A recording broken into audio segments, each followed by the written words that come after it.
আসসালামু আলাইকুম। কেমন আছেন সবাই? আমিও আলহামদুলিল্লাহ ভালো আছি। চলে আসলাম পদ্মার ইলিশ নিয়ে। দেখতে পাচ্ছেন এখানে বড় বড় ২টা ইলিশ, এগুলো কেটে নেওয়া হয়েছে। এখানে অনেকগুলো মাছ হয়েছে, দেখতে পাচ্ছেন। এই যে একদম টাটকা ইলিশ মাছ এগুলো। এখান দিয়ে চিংড়ি মাছগুলো আছে।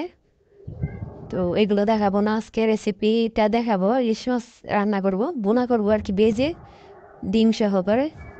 তো এই যে মাছগুলা কেটে নেওয়া হয়েছে, দেখতে পাচ্ছেন অনেক বড় বড় পদ্মার ইলিশ ২টা। এখানে ডিম হয়েছে, এই যে ৪টা ডিম। তো এই ডিমগুলো সহ মাছ, কিছুটা মাছ নিব, ইলিশ মাছের কিছুটা পিস নেব, নিয়ে সুন্দর করে ধুয়ে হলুদ মরিচ মাখিয়ে তারপরে ভাজি করবো আর কি, হলুদ দিয়ে লবণ দিয়ে মেখে মাছগুলো ডিমগুলো ভেজে তারপরে আমি ভুনা করব। তো আমার ভিডিওটার সাথেই থাকুন আপু ভাইয়েরা, ভালো লাগবে ভিডিওটা দেখতে দেখতে। যদি ভালো লেগে যায় প্লিজ একটা লাইক দিয়ে দিবেন। তো এই যে মাছগুলো ধুয়ে সুন্দর করে ভেজে নিলাম হলুদ লবণ দিয়ে। তো চলে যাব চুলাতে। মাছগুলো ভাজা হয়ে গেছে, দেখাতে পারিনি আপনাদেরকে, মানে ভেজে নিয়েছি মাছগুলো। আর তারপরে মাছ ভাজার তেলগুলোতে আমি এখানে পেঁয়াজ কুচি দিয়ে দিলাম, ২-৩টা কাঁচামরিচ ফালি করে দিয়ে দিলাম, আর দিয়ে দিচ্ছি টমেটো। দেখতে পাচ্ছেন এগুলা দেশি টমেটো ডিপে রেখেছিলাম, ওইখান থেকে দিচ্ছি বের করে। ভালো করে এখন নেড়ে ভেজে নিব। তো এখানে দিয়ে দিব এখন স্বাদ মতো লবণ, আর দিয়ে দিব মরিচের গুঁড়ো, হলুদের গুঁড়ো দিয়ে দিলাম। মরিচ গুঁড়ো হলুদ গুঁড়ো ১ চামচ, ১ চামচ থেকে একটু করে কম দিয়েছি, মরিচ গুঁড়ো অনেক ঝাল সেজন্য। হলুদ গুঁড়ো আমাদেরকে অনেক কালার, মানে চূড়ানো হলুদ মরিচ সেজন্য। তো এখন যেহেতু পুড়ে না যায় মশলাটা, একটু পানি দিয়ে দিলাম, মশলাটা যেন ভালো করে কষে যায়।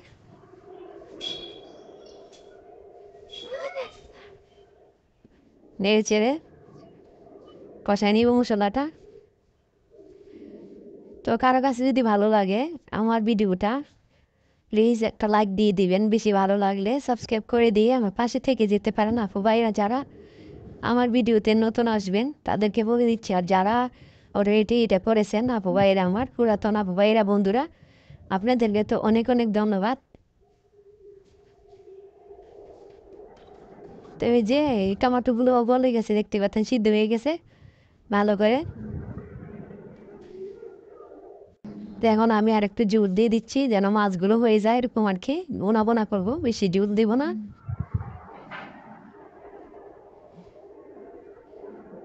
তো এখন মাছগুলো দিয়ে দিচ্ছি এখানে। মাছ আর ডিম একসাথে দিয়ে দিব। ইলিশ মাছের ডিম মাছের সাথে বোনা করলে কিন্তু খুবই ভালো লাগে, আবার আলাদা করে বোনা করলেও মজা লাগে ইলিশ মাছের ডিম। তবে ইলিশ মাছের ডিমটা আমি খেতে পারি না, আমাদের ঘরে সবাই খায়। ইলিশ মাছটা কিন্তু আমারও একটা প্রিয় মাছ, মানে অনেক পছন্দ করি আমি ইলিশ মাছ ভাজা দিয়ে ভাত খেতে খুব ভালো লাগে আমার।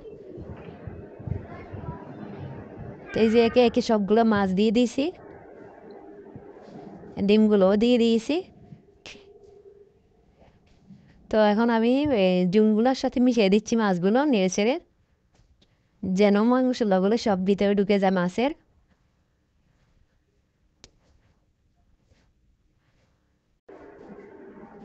এই যে ভালো করে নেড়ে ছেড়ে ঢেকে দেবো কিছুক্ষণের জন্য, ৪-৫ মিনিটের জন্য আর কি। এখনো পর্যন্ত যে আপু ভাইরা আমার ভিডিওতে আছেন প্লিজ লাইকটা দিতে যদি ভুলে যান একটা লাইক দিয়ে দেন। অনেক আপুরা লাইক দিতে ভুলে যান, তো সেই জন্য মনে করে দিচ্ছি, একটা লাইক দিয়ে দেন প্লিজ। আমি যদি কারো ভিডিও দেখি লাইক ছাড়া কিন্তু দেখি না, আপুদের ভিডিও ভাইয়াদের ভিডিও আমি লাইক দিয়ে দেখি।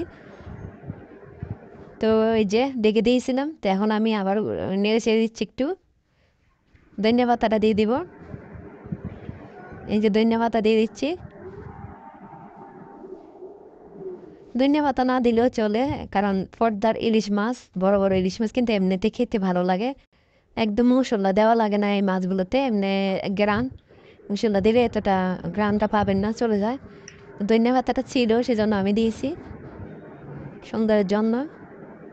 তো জানি না এখনো পর্যন্ত কেউ আছেন কিনা, যদি থেকে থাকেন আমার ভিডিওটা দেখার জন্য অনেক অনেক ধন্যবাদ। তো এই যে ওই আসছে, ওই যে আর কি বলবো, এই পর্যন্ত আজকে। সবাই ভালো থাকবেন, সুস্থ থাকবেন, আবার ভালো থাকবেন, সুস্থ থাকবেন। আল্লাহ হাফেজ।